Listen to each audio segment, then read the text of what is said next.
এবং আমরা যাদের নেতৃত্বে 24-এর অভ্যুত্থান হয়েছিল তাদের নেতৃত্বে বাংলাদেশে নতুন একটি রাজনৈতিক দল গঠন করেছি, জাতীয় নাগরিক পার্টি এনসিপি।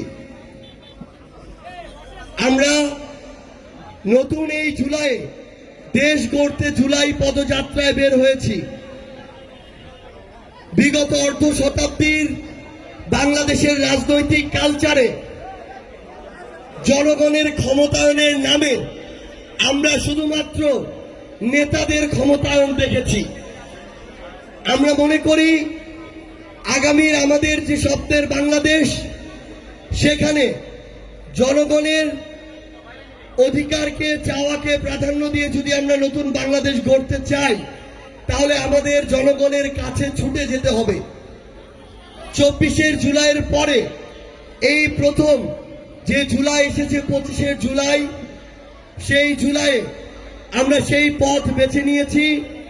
এই জুলাই মাসে আমরা এনসিপির কেন্দ্রীয় নেতৃবৃন্দ বাংলাদেশের 64 জেলায় পদযাত্রায় বের হয়েছি। আমরা আপনাদের মাঠে ঘাটে ঘুরছি, রাস্তা দিয়ে চলছি, ক্ষেত খামারে যাচ্ছি, আপনাদের কথা শুনছি এবং আমরা মনে করি এই যে অলিতে গলিতে গ্রামে গঞ্জে বিলে খালে আপনাদের মতো করে চলার মধ্য দিয়ে প্রকৃত বাংলাদেশের আমরা যে চিত্র দেখতে পাবো, নতুন যে ইশতেহার আমরা তৈরি করতে পারবো, সেটাই হবে 24 জুলাই অভ্যুত্থানের আকাঙ্ক্ষার ইশতেহার। আমরা আজ চিত্রার পাড়ের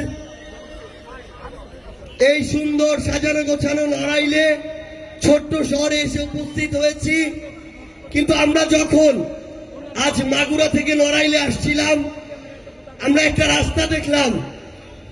এটা কোনোদিন একটা জেলা থেকে আরেকটা জেলার সংযোগ সড়ক হতে পারে না।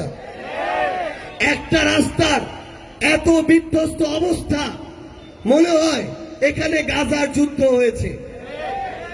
তো এই যদি হয় বিগত 16 বছরে আপনাদের উন্নয়ন, আমরা তো ভেবেছিলাম খুলনায় এসে উন্নয়নের গণজোয়ার দেখতে পাবো, কিন্তু আমরা যখন দেখি যে এই নড়াইলের মতো জায়গায় এই রাস্তাঘাটগুলোর এই অবস্থা, একটা শহরের এই অবস্থা, তখন আমরা ব্যথিত হই।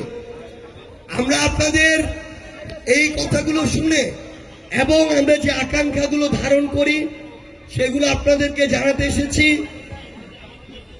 আমরা আগামীতে ঐক্যবদ্ধভাবে সাদাকে সাদা, কালোকে কালো, চাঁদাবাজকে চাঁদাবাজ, দখলদারকে দখলদার, যে সিন্ডিকেট চালায় সে সিন্ডিকেট, যে কালো টাকার ব্যবসা করে, মাদকের ব্যবসা করে, সে কালো হাতের একজন, প্রত্যেককেই তার যে পরিচয়, সেই পরিচয় আমরা সবার সামনে তুলে ধরব। আমাদের কাছে দল মত ব্যক্তি মার্কার চেয়ে গুরুত্বপূর্ণ হচ্ছে দেশ এবং জনগণের স্বার্থ। কেউ যদি এই নড়াইলে চাঁদাবাজি করে, তার সবচেয়ে বড় পরিচয় সে একজন চাঁদাবাজ। তাকে এই নড়াইলে বয়কট করতেই হবে, তার দল মার্কা যেই হোক না কেন।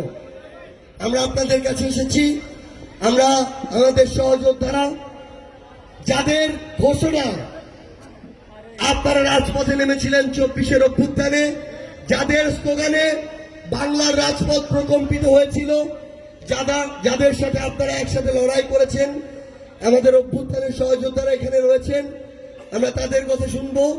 প্রথমে আমি আপনাদের লড়াইয়ের